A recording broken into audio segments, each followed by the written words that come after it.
Press road હું Stanley Macwan મારી YouTube channel Gujarati Bible સ્ટડીમાં તમારું સ્વાગત છે। મારી ચેનલને તમે અત્યારે આજ ઘડે તમે સબસ્ક્રાઈબ કરી લો અને ઈશ્વરના જ્ઞાનમાં તમે વધતા જાઓ। બહુ જૂનું એક શસ્ત્ર છે તીરકામઠાક, હજુ પણ આદિવાસી લોકો એનો ઉપયોગ કરે છે। પણ આ તીર જે છે ખરેખર શું છે, આ તીરનો બાઇબલમાં ઉલ્લેખ છે અને બાઇબલની અંદર તીર એ શું કહેવા માગે છે, એ બાણનો અર્થ શું છે અને ઈશ્વર કોને બાણ કહે છે અને એ બાણ કે તીર કેવું હોવું જોઈએ, આની પાસે શું રહસ્ય છે એ જાણવાના માટે તમે આ વિડીયોને આખો જુઓ।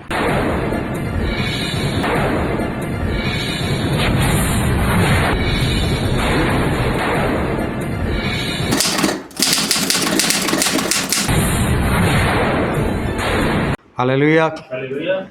ઈશ્વર પિતાનો આપણે પુષ્કળ આભાર માનીએ કે ઈશ્વરે આજે ફરીને ગોત આપણને સર્વને જીવતા રાખ્યા, આપણને તાજગીની તંદુરસ્તી આપી અને આજે દિવ્યાબેન અને માથિયાસભાઈના જીવનમાં ઈશ્વરે જે દિયોનું દાન આપ્યું પુત્રનું, એની પહેલી વર્ષગાંઠ આ નિમિત્તે આજે જે આયોજન છે માટે ઈશ્વરનો આપણે પુષ્કળ આભાર માનીએ।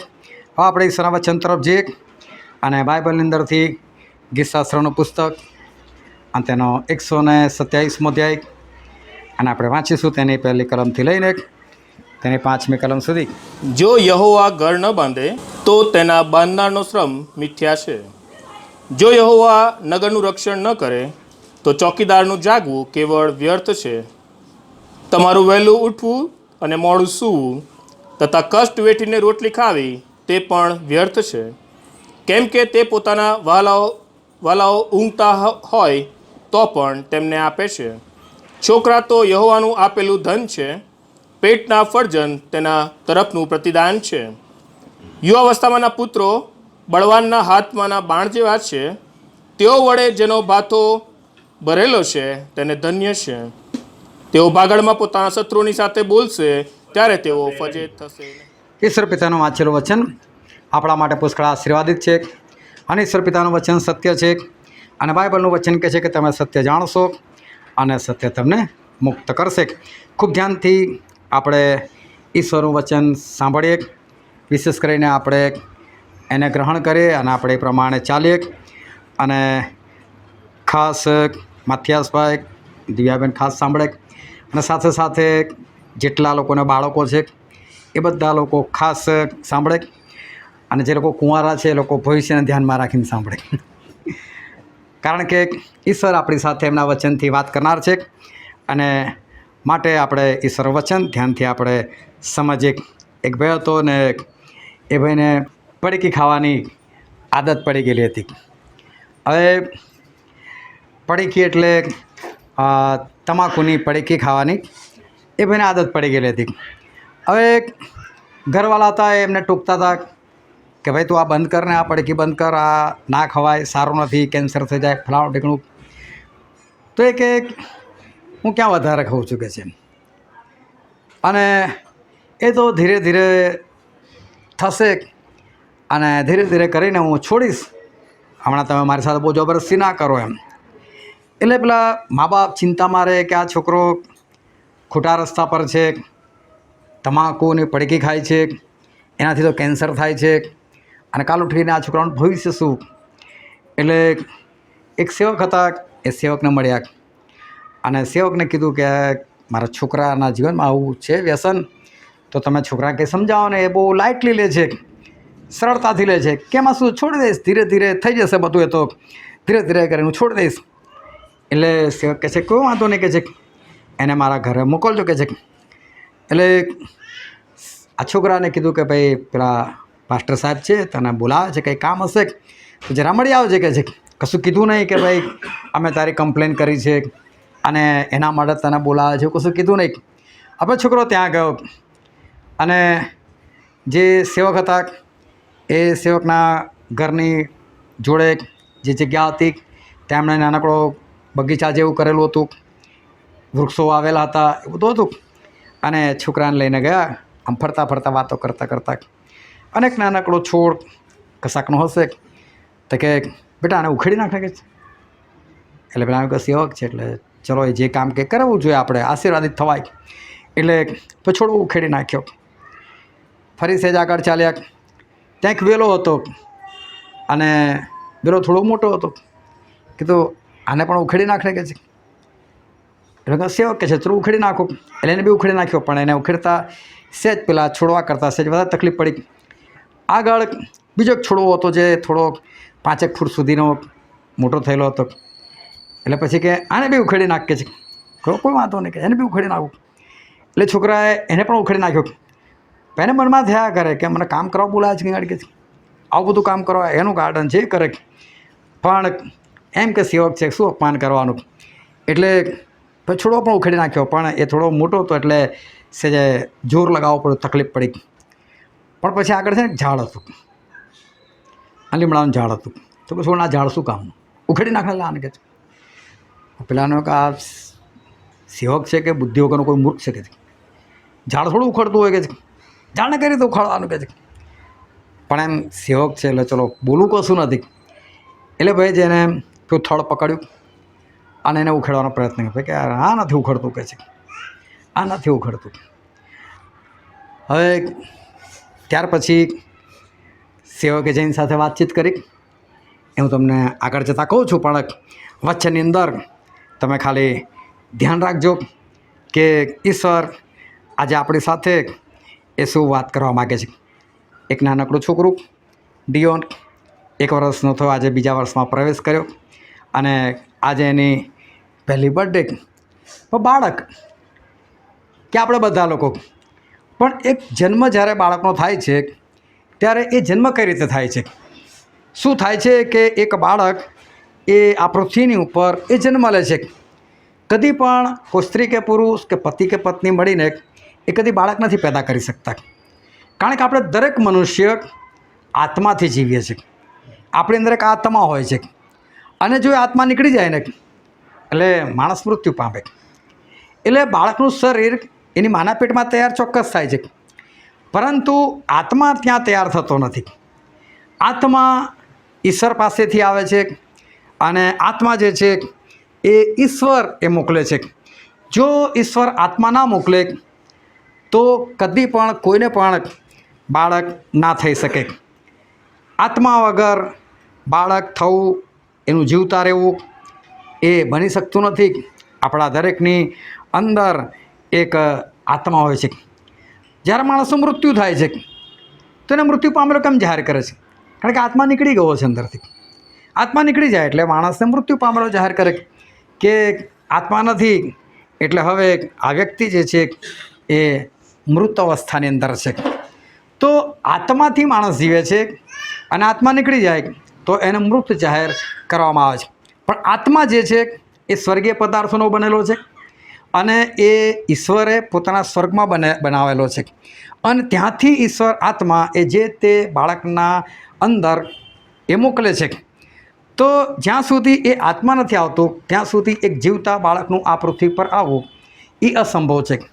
પણ શૈતાન જે છે એ સમજો કે પ્રભુનો ડુપ્લિકેટ છે, દેખાવની અંદર નહીં, પરંતુ શૈતાન ઘણો બધો શક્તિમાન છે, સર્વશક્તિમાન નથી. ઈશ્વર એક સાથે દરેક જગ્યાએ હાજર રહી શકે છે, પણ શૈતાન એક સાથે બધી જગ્યાએ હાજર રહી શકતો નથી. એકવાર પ્રભુએ શૈતાનને પૂછ્યું કઈ જઈને આવ્યા?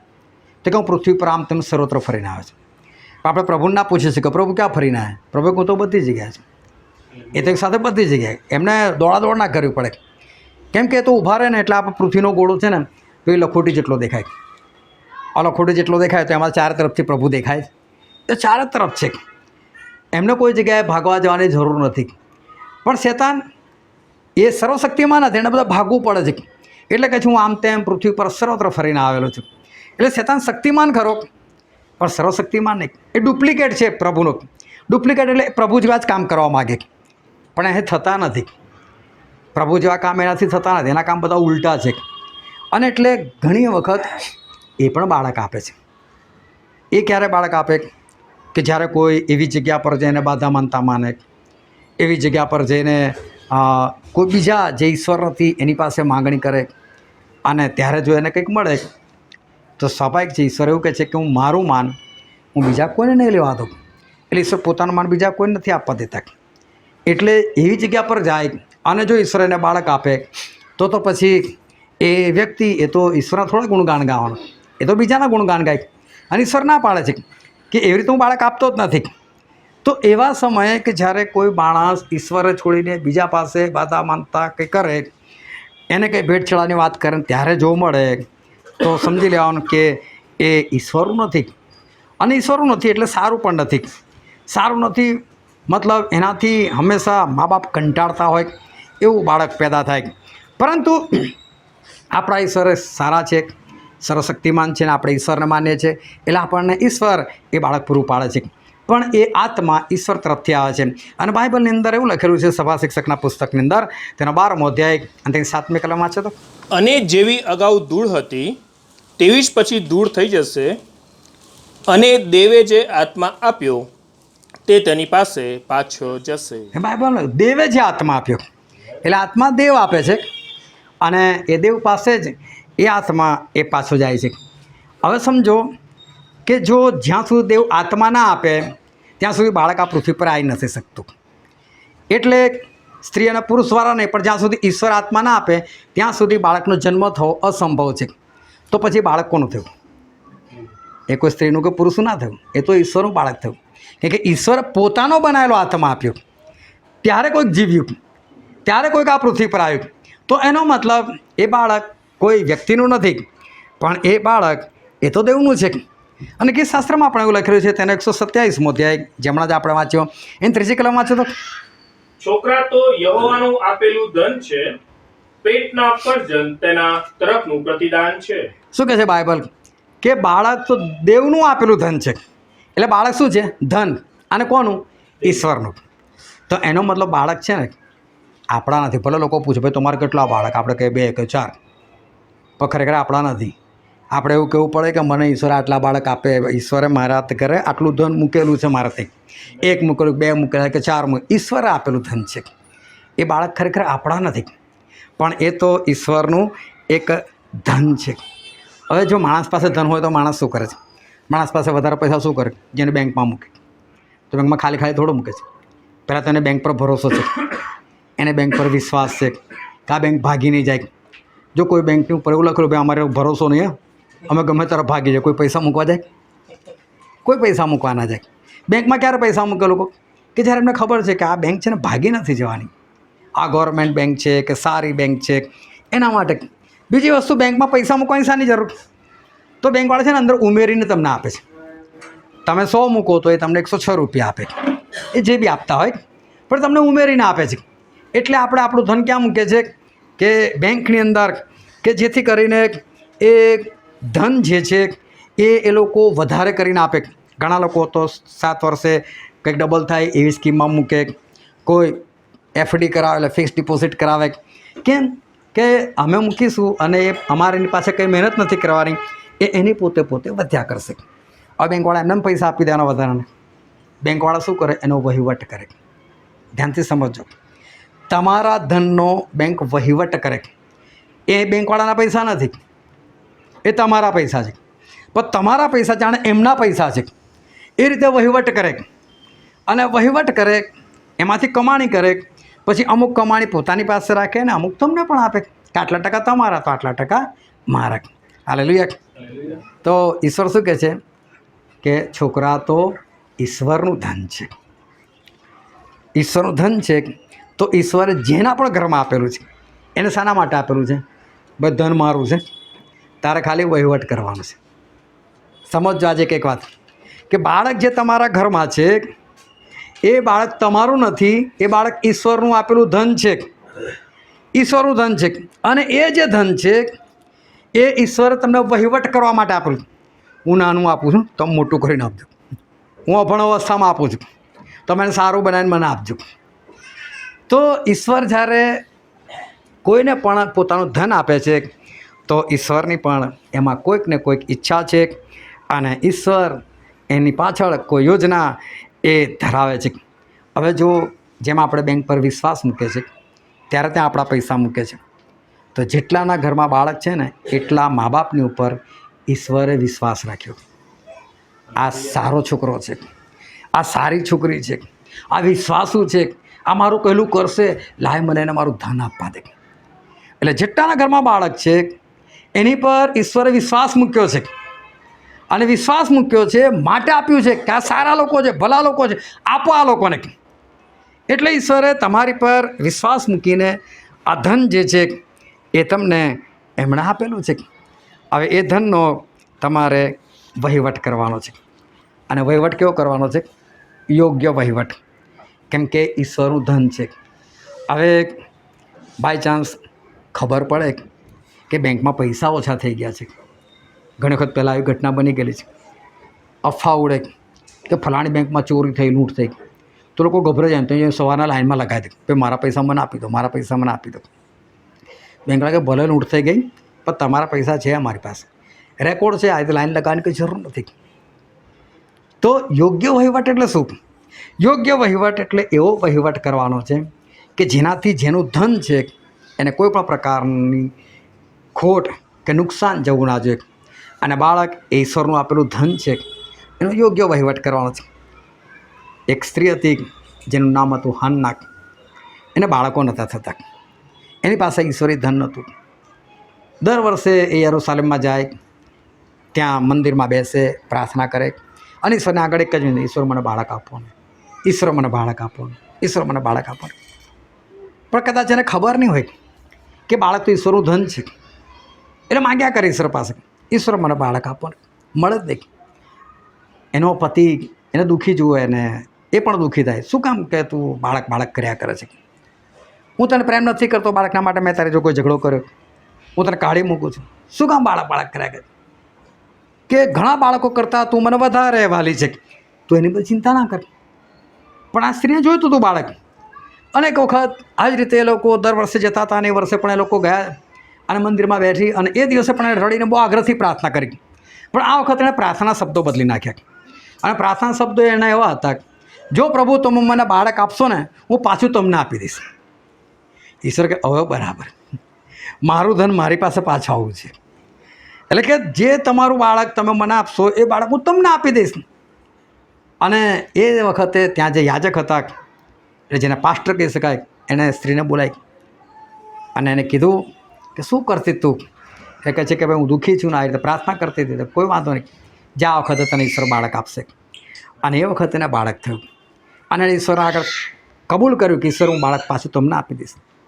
એ સ્ત્રી ઘરે ગઈ, ઠરાવ સમયે એને બાળક થયું. બાળકને જ્યારે દૂધ છોડાવ્યું ત્યારે ફરી પાછી મંદિરમાં આવી, અને મંદિરમાં આવીને એ જ યાજક જેણે કીધું કે તને બાળક થશે એને મળી, અને એને મળીને કીધું કે યાદ છે હું કોણ છું? આ તો 2 વર્ષ પછી આવેલી. અને યાજકની પાસે તો એવા કેટલાય લોકો આવતા હોય. એણે ઓળખાણ આપી કે ખબર શું, આ ગાડી બેસીને રડતી હતી, બાળક માગતી હતી, અને તમે કીધું કે મળશે બાળક આ વખતે. હું એ સ્ત્રી છું, જો આજે બાળક મારું થઈ ગયું છે, આ બાળક આટલું મોટું થઈ ગયું છે, મેં આને દૂધ છોડાયું છે, આ બાળકને હવે તમે તમારી પાસે રાખો કે છે. મેં ઈશ્વરની સાથે વાયદો કરેલો, મેં એમને માનતા માનેલી કે પ્રભુ તમારું બાળક પાછું તમને આપી દઈશ. તો આજે હું અર્પણ કરવા માટે આવી છે, આ બાળકને તમારી પાસે રાખો. અને આ સ્ત્રી પોતાના બાળકને, દૂધ છોડાયેલા બાળકને, કદાચ 3 વર્ષનું હશે, કદાચ 4 વર્ષનું હોય, પણ એ મૂકીને જતી રહી ત્યાંથી. હવે શું થયું? આ બાળક ત્યાં એકલું રહે છે, એક પણ વખત રડ્યું નથી. એનો મતલબ શું કે એની માએ એને એટલા વર્ષ, એ 2 વર્ષ, 4 વર્ષ, 5 વર્ષ, જેટલા વર્ષે મૂકવાઈ હોય, એણે બરાબર શિક્ષણ આપ્યું. નાનપણથી એને કીધું કે જો બેટા, મેં તને ઈશ્વર પાસેથી માગેલો છે, અને ઈશ્વર સાથે મેં વાયદો કરેલો છે, પાછું તને ઈશ્વરને સોંપી દેવાનો છે, એટલે હું તને મંદિરમાં મૂકીને આવીશ, મારા વગર રહેતા શીખ. બની શકે આ સ્ત્રી ઘણી વખત કોઈ બીજાને સોંપીને કે ગમે તે રીતે એ ઘરથી કદાચ 1 દિવસ બહાર રહેતી હશે, કોઈ વખત 2 દિવસ બહાર રહી હશે, કે જેથી કરીને છોકરાને આદત પડે મા વગર રહેવાની. કદાચ કોઈ બીજાને આપતી હશે, કોઈ ત્રીજાને આપતી હશે, ભાઈ તારા ઘરે 1 દિવસ રાખ, 2 દિવસ તારા ઘરે રાખ. પણ ગમે તે કરીને આ સ્ત્રીએ આ છોકરાને એટલું તો શીખવાડ્યું કે મારા વગર રહેતા શીખ. નાનપણથી, મોટાની વાત નથી, નાનપણથી આ છોકરાને શીખવાડ્યું. એટલું જ નહીં, આ છોકરો જ્યારે ત્યાં મંદિરમાં ગયા, અને મંદિરમાં ગયા ત્યારે કરાર કોશી પાસે આ છોકરો એકલો સૂઈ રહેતો હતો રૂમમાં. ત્યાંની જોડે કોઈ જ નહીં, યાજક પણ નહીં. આ છોકરો એકલો સૂઈ રહેતો હતો. 3, 4 કે 5 વર્ષનો છોકરો હશે, 5 વર્ષથી મોટું નહીં હોય, અને છોકરો એકલો સૂઈ રહેતો હતો. વિચાર કરો કે એટલા નાનું છોકરું, એને રાત્રે બીક પણ નથી લાગતી. એ બિંદાસી સૂવે છે. એનો મતલબ એની માએ કેવો ટ્રેન કર્યો છે. બીવાણ નહીં બેટા, અંધારા બંધારાથી બીવાણ નહીં. ઈશ્વર આપણી સાથે છે, ઈશ્વર આપણા મહાન છે. શું બીવાનું આપણે કોઈનાથી બીવાની જરૂર નથી. અને છોકરો જો બીતો નથી, એકલો સૂવે છે. એટલું જ નહીં, એક વખત રાત્રે ઈશ્વર આવ્યા અને આઈને બૂમ પાડી, શમુએલ, એ શમુએલ. છોકરો ફટ દઈને બેઠો થઈ ગયો. વિચાર કરો, 4-5 વર્ષનું છોકરું એક વખત બૂમ પાડીને બેઠું થાય. 25 વર્ષનો ઢાંઢો બેઠો નહીં થતો. એ બી પલટી મારીને સૂઈ જાય. હજુ 2 મિનિટ સુવા દે, હજુ 2 મિનિટ. જાણે રાતો રવિવાર થાય, રજા છે. અને જ્યારે આ 4-5 વર્ષનું છોકરું, એ વિચાર કરો, એક જ અને બી ધીમે બૂમ છે પ્રભુ સિંહ, પ્રેમથી બોલા છે, શમુએલ, એ શમુએલ. આ શમુએલ ઉઠી જતા હોય. એમને તો અવાજ સાંભળો, એમને તો કોઈ દેખાતું નથી, સર દેખાતા નથી. એ દોડી પેલા એલી યાજક પાસે ગયા અડધી રાતે, કોઈ બીક નહીં. યાજકને ઉઠાડો, ઉઠો ઉઠો, તમે મને બોલાયા ને કે છે. ના બેટા, મેં તને નહીં બોલાયા કે તને ભ્રમ થયો, જા સુઈ જા કે છે. છોકરો ફરી આવીને સૂઈ ગયો. ફરી આવીને સૂઈ ગયો, ફરી અવાજ આવ્યો, શમુએલ, શમુએલ. છોકરો ફરી પાછો જાગી ગયો. બીજો વખત દોડ્યો, તમે મને બોલાયો કે છે. ના બેટા, મેં તને નહીં બોલાયા, જા સુઈ જા. ત્રીજી વખત ઈશ્વર આવ્યા, ત્રીજી વખત બોલાય, શમુએલ, શમુએલ. જો આને વારે ઘડે ઉઠવાનો બી કંટાળો નથી આવતો. હા, એવા બી લોકો હોય છે. કોઈ પ્રાર્થના માટે ફોન કર્યો રાત્રે 12:30 અને સેવકને ઊંઘ આવતી હતી. જો ફોન ઉઠાવ્યો, ફોન વાત કરી, પ્રાર્થના કરી, 2 શબ્દો કીધા, ફરી પાછી ગયા. 10 મિનિટ ફરી ફોન, પાછળ બધું સારું નહીં થયું. ફરી પ્રાર્થના કરે, સ્વિચ ઓફ કરી દીધો. આ ત્રીજી વખત કરો, ચોથી વખત મારે કેટલી વખત ઉઠવાનું. આ છોકરાને ત્રીજી વખત પણ ઈશ્વર બૂમ પાડી, ત્રીજી વખત પણ દોડે છે, ત્રીજી વખત પણ એલી યાજક પાસે જાય છે, તમે મને બોલાયા કે છે. હવે યાજકને લાગ્યું યાર 3 વખત આને બોલાય એટલે ભ્રમ નથી થતો છોકરાને, કંઈક તો થઈ રહ્યું છે. ઈશ્વર બોલાવતા લાગે છે. જો શમુએલ આવે છે ને તારી પાસે આવો અવાજ આવે ને તો એવું કહેજે કે ઈશ્વર, હું સાંભળું છું, બોલો તમારે શું વાત કરી છે કે. કહેજો કે બોલ યહોવા, હું સાંભળું છું કે છે, તમારો સેવક સાંભળે છે કે. અને ચોથી વખત અવાજ આવ્યો, અને ચોથી વખત અવાજ આવ્યો અને આ છોકરો ફરી જાગે છે અને કહે છે, બોલો ઈશ્વર, હું સાંભળું છું. અને પછી ઈશ્વર આટલા નાના છોકરા સાથે લાંબી વાત કરે છે. હવે વિચાર કરો, ત્યાં કોઈ દેખાતું નથી, કે પ્રભુ દેખાતા નથી, ખાલી હવામાંથી એમને અવાજ આવે. એક નાનું છોકરું સાંભળીને બીક ના લાગે, બૂમ ના કરે, ચીસ ના કરે, કંઈ જ નહીં. પણ આની પાછળ કોણ જવાબદાર છે ખબર છે? એની મા હન્ના જવાબદાર છે. હન્નાએ આ છોકરાને પરફેક્ટ ટ્રેન કર્યો છે, બરાબર શીખવાડજે. તું ઈશ્વરનું ધન છે. ઈશ્વરે મને બહુ પ્રેમથી, વિશ્વાસથી મને આપેલું છે. મારે તને સાચવવાનો છે, મારે તને ઈશ્વરમાં કેળવવાનો છે. અને પરફેક્ટ ઉછેર આ હન્નાએ પોતાના દીકરાનો કરેલો છે. સામાન્ય રીતે આજે ખ્રિસ્તીઓ, વિશ્વાસીઓ એ કઈ રીતે પોતાના છોકરાને મોટા કરે છે. રવિવાર છે, સન્ડે સ્કૂલમાં જવાનું છે, પણ છોકરો તો બિચારો રોજ સવારે વહેલો ઉઠીને સ્કૂલે જાય છે. આ દિવસે તો રજા છે, રોજ તો ઉઠે છે મારું છોકરું. સન્ડે સ્કૂલ જો મોટા ભાગે બધી બંધ થઈ ગઈ. પહેલાં જે પબ્લિક હતી ને, પબ્લિક નથી રહી હવે. તો પાસ્ટરો નહીં કહેતા ભાઈ સન્ડે સ્કૂલમાં લાવો, વાર્તા જ પતી ગઈ. પરંતુ 7મા દિવસે, એટલે કે જે રજાનો દિવસ છે, એ રજાના દિવસે જ્યારે માને કહેવામાં આવે છોકરાઓ ઉઠે સન્ડે સ્કૂલમાં મૂકવાનું, એક દિવસ તો છોકરાને મારા મળે છે. એ તો મોટો થશે ને, તારે સમજણો થશે ને, તારે એ તો બાઇબલ વાંચતો થઈ જશે, તારે ટ્રેન થઈ જશે. અત્યારે ચાલવા દો, એ સમજણો થશે ને એટલે આપણે એને શીખવાડી દઈશું. મોટો થશે એટલે આપણે એને શીખવાડીશું. હવે આજે આ રીતે લોકો કરે છે. પરંતુ શું હન્નાએ, એ દીકરો નાનો હતો, બિલકુલ ના સમજ હતો, ત્યારથી એની માએ એને ના શીખવાડ્યું.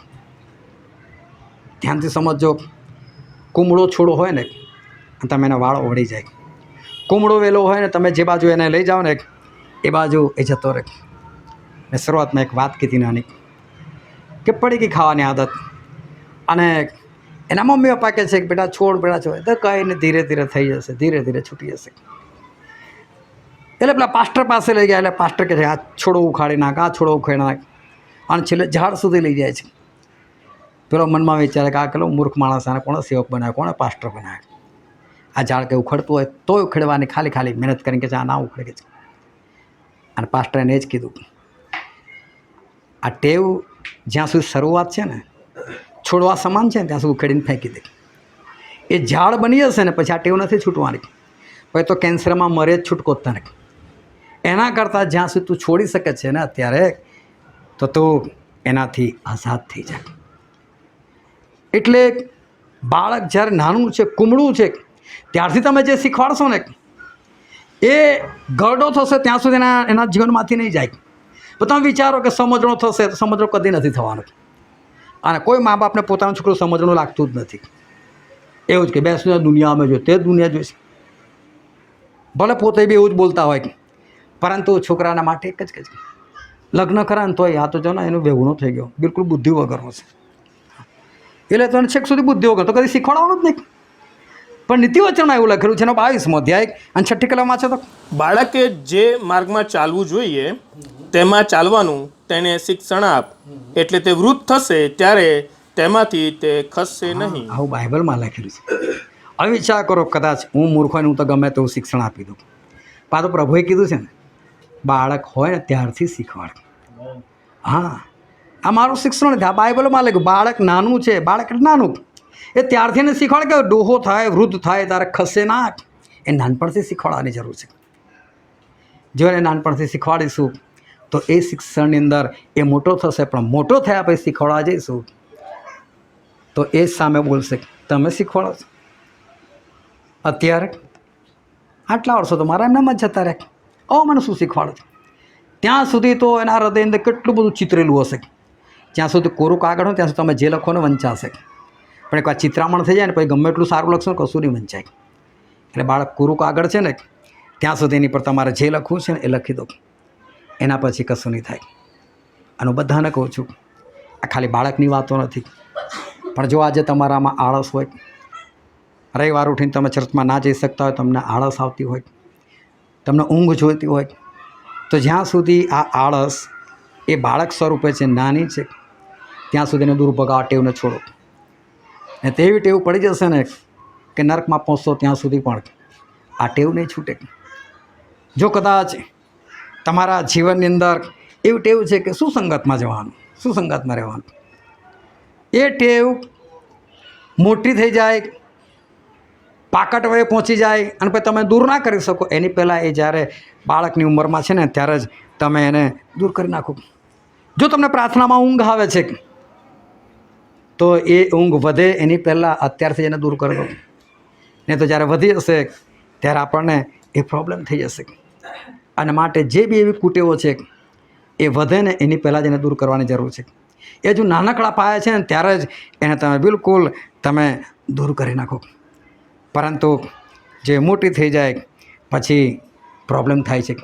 અને જે વચન આજે આપણે વાંચેલું હતું ગીતશાસ્ત્રનું પુસ્તક, તેનો 127મો અધ્યાય અને આપણે વાંચીએ એની 4ઠી કલમ. યુવાવસ્થામાંના પુત્રો બળવાનના હાથમાંના બાણ જેવા છે. બાઇબલ એવું કહે છે યુવાવસ્થામાંના પુત્રો, એટલે એવા બાળકો જે યુવાન અવસ્થામાં પહોંચી ગયેલા છે, એટલે કે જુવાન બની ગયા. બાળક હતા, વધતા વધતા સમય વીત્યો ગયો અને છોકરા જુવાન થઈ ગયા. તો કહે છે કે એ બળવાનના હાથમાંના બાણ જેવા છે. અત્યારે તો બધા હથિયારો બદલાઈ ગયા, આ તો બધા મોડર્ન હથિયારો આવી ગયા. અને હજુ પણ આદિવાસીઓ અને એવા વિસ્તારમાં જાઓ તો આ તીરકામઠા હજુ ચાલે છે. એની વાત કરી છે, આ બાણ તીર. તો કહે છે કે યુવાવસ્થામાંના પુત્રો એ તો બળવાનના હાથમાંના બાણ જેવા છે. એટલે પહેલાં જ્યારે લડાઈ એનાથી થતી હતી ત્યારે છે ને અહીં પાછળ એક ગોળ બોક્સ આવે, એની અંદર બધા તીર ભરવેલા હોય, આ બાણ ભરવેલા હોય, અને નીચે કમાન હોય, એ માણસના હાથમાં હોય, યોદ્ધાના હાથમાં હોય. અને યોદ્ધો શું કરે, અહીંથી આમ કંઈ તીર કાઢે અને પછી એની પણછ પર એ લગાવે અને જે નિશાન પર મારવું હોય એ નિશાન તાકીને એની પર એ મારે. એ માણસ હોય, પશુ હોય કે જે હોય તે, એ જે નિશાન તાક્યું હોય એની પર મારે. અને એ ગાડી બાઇબલમાં શું લખે છે, બાણ કોને કીધા છે? યુવાવસ્થામાંના છોકરાને. એટલે જે છોકરા જુવાન થઈ ગયેલા છે એ એના બાપના માટે તીર સમાન છે. અને જ્યાં સુધી યોદ્ધો એના ભાથાની અંદર તીર છે ને ત્યાં સુધી કદી એ યુદ્ધમાં હારીને ના આવે પાછો, ત્યાં સુધી એના જીતવાના ચાન્સ છે. પણ જો આ તીર ખલાસ થઈ ગયા ને તો વાર્તા ખલાસ થઈ ગઈ. એનો મતલબ જે બાપ છે એ બાપને ઈશ્વર યોદ્ધો કહેવા માગે છે, અને એના બાણ છે ને એના છોકરા છે, એટલે છોકરાને બાણ સમાન કહેવામાં આવે છે. એ છોકરો જન્મ્યું ત્યારની વસ્તુ અલગ છે, પણ હવે મોટો થતો થતા જુવાન થઈ ગયો છે ત્યારે એને બાણ કીધું છે. નાનો તો ત્યારે બાણ નથી કીધું, એ જુવાન થઈ ગયો ત્યારે એને બાણ કીધું. ત્રીજી કલમમાં લખેલું છે કે છોકરા યહોવાનું આપણું ધન છે, ત્યારે એને ધન કીધું. હજુ છોકરા છે, નાના છે, ઈશ્વરનું ધન છે, પણ તમે જેમ જેમ એનો ઉછેર કરો ને જુવાન થઈ જાય એટલે જુવાન છોકરા શું કહેવાય? બાણ સમાન. અને એ બાણ જ્યાં સુધી યોદ્ધાના ભાથામાં હોય ત્યાં સુધી એ યોદ્ધો કદી પણ પાછો ના હટે.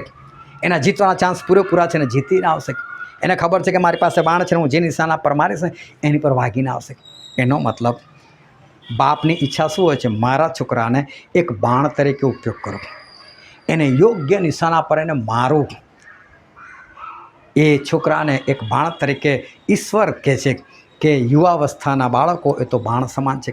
પણ ગીતશાસ્ત્રમાં એવું લખ્યું, તેનો 78મો અધ્યાય અને તેની 97મી કલમમાં છે. તો પણ તેઓ પાછા ફરી જઈને પોતાના પૂર્વજોની પેઠે નિમક હરામ થયા.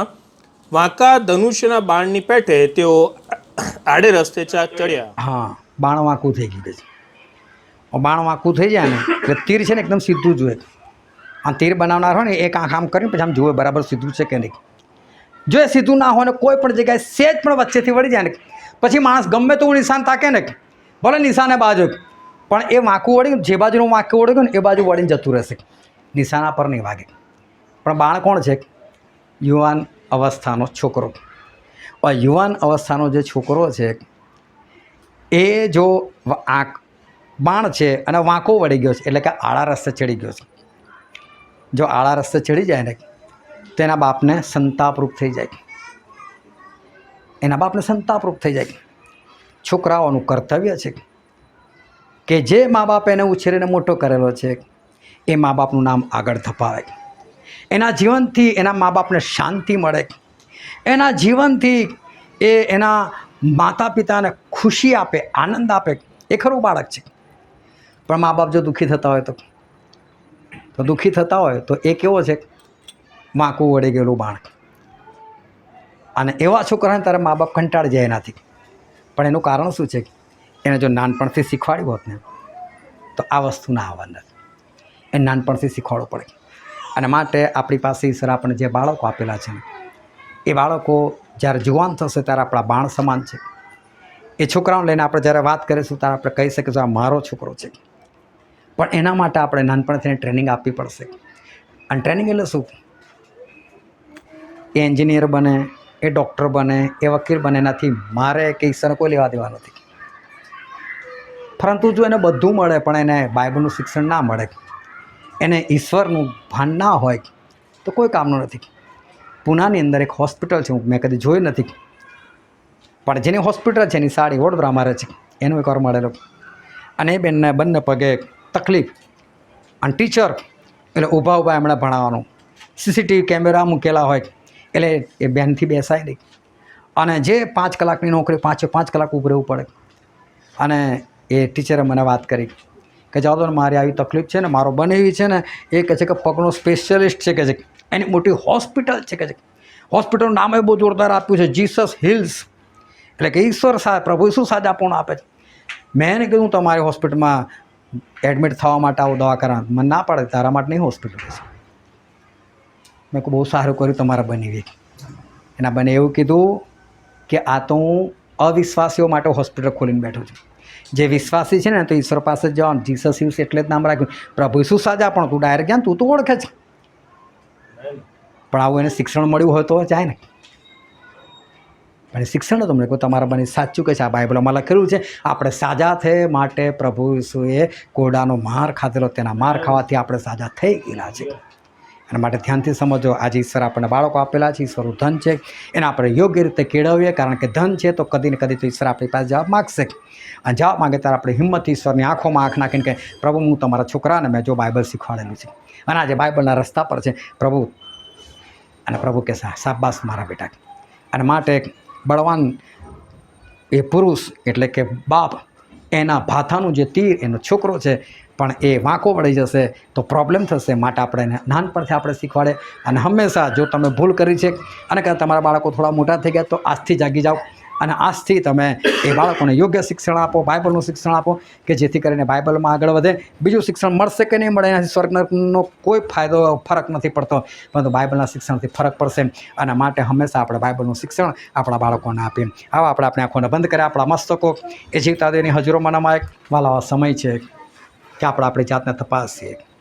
આ સમય છે કે આપણે આપણા જીવન પર એક દ્રષ્ટિ નાખીએ કે આજે ઈશ્વરે મને એમનું ધન આપેલું છે, આજે મને ઈશ્વરે એમનું બાળક આપેલું છે, આજે ઈશ્વરે મને એક બાણ આપેલું છે, તો આજે હું એનો ઉછેર કઈ રીતે કરું છું. ઈશ્વર ચાહે છે કે આપણે એમને ઈશ્વરના વચનો શીખવાડે, ઈશ્વરમાં આપણે એને દ્રઢ કરીએ અને ઈશ્વરમાં આપણે એમને મજબૂત કરીએ. આ ઈશ્વરની ઈચ્છા છે, ઈશ્વરની યોજના છે. કારણ કે ઈશ્વરનું ધન છે ને ઈશ્વર નથી ચાહતા કે એ ધન બગડી જાય. અનેક દિવસ ઈશ્વર આપણી પાસેથી હિસાબ માગવાના છે. અને માટે આપણે યોગ્ય રીતે જીવન જીવીએ અને યોગ્ય રીતે આપણા બાળકને ઉછેર કરીએ કે જેથી કરીને આપણે શરમાવાનું ન થાય અને આપણે આકાશના રાજ્યના આપણા વારસદાર બની શકીએ. આ વચન સમજવા માટે, ગ્રહણ કરવા માટે, એ પ્રમાણે ચાલવા માટે પ્રભુ ઈસુ ખ્રિસ્તની કૃપા આપણા દરેક પર થાવ.